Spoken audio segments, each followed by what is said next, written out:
Best morning routine para sa mga may heartburn, acid reflux, or GERD. Number 1, take 1 teaspoon of pure, raw, unadulterated honey first thing in the morning. Dapat wala kayong ibang iinumin o kakainin pagkagising nyo sa umaga. Take honey first. Makakatulong ito i-neutralize yung acid sa sikmura at magsisilbi itong coating and protection sa esophagus. Importante na unadulterated yung honey. Ano bang ibig sabihin nito? Ang unadulterated ay untouched, walang naidagdag. Pag adulterated kasi, diluted yung majority ng honey with other ingredients. Tulad ng corn syrup, glucose syrup, at iba pang fillers. Pag adulterated, yung nutritional value at yung ibang amino acids nung honey ay mawawala. At yun yung mga kailangan mo to reduce the symptoms of heartburn or GERD. Kaya, you have to make sure to get pure and unadulterated honey. Paano malalaman? To test if yung nabili mong honey ay pure na pure,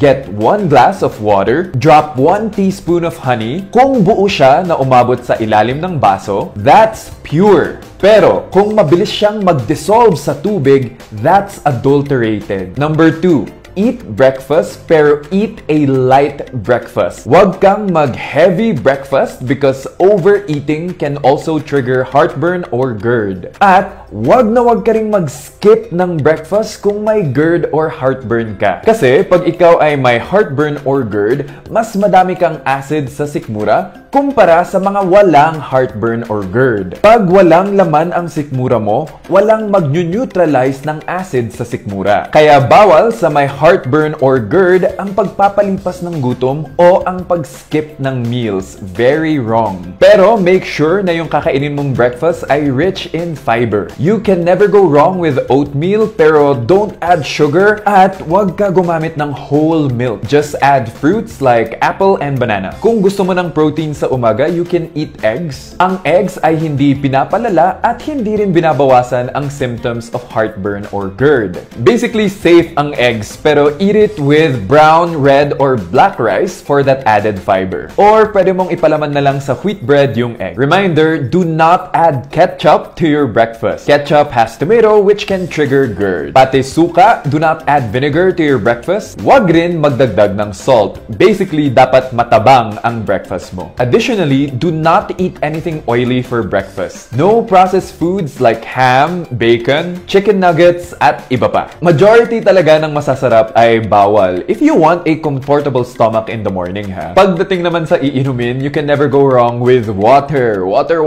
muna. Pero I know some of you love coffee, so limit it to 1 cup only and stick to decaffeinated coffee. At paggagamit ng creamer, dapat low-fat creamer. Yung mga whole-fat creamer can trigger GERD as well kasi. Number 3, after mo kumain ng breakfast, walk for at least 5 to 15 minutes around the house. Or tumayo ka lang for 5 to 15 minutes para bumaba yung kinain mo. Siguraduhin rin na hindi naiipit ang tiyan. So, dapat hindi masikip yung pantalon mo kasi pwedeng umakyat yung kinain mo and trigger heartburn. Huwag na huwag kang hihiga agad pagkatapos kumain after breakfast, lunch, or dinner, or merienda. Huwag niyong ipilit humiga agad pagkatapos kumain. Aakyat talaga yung pagkain dyan sa esophagus mo at magkaka-heartburn ka. Wait for at least 1 hour. Ligtas ang may alam. Hanggang sa susunod, take care.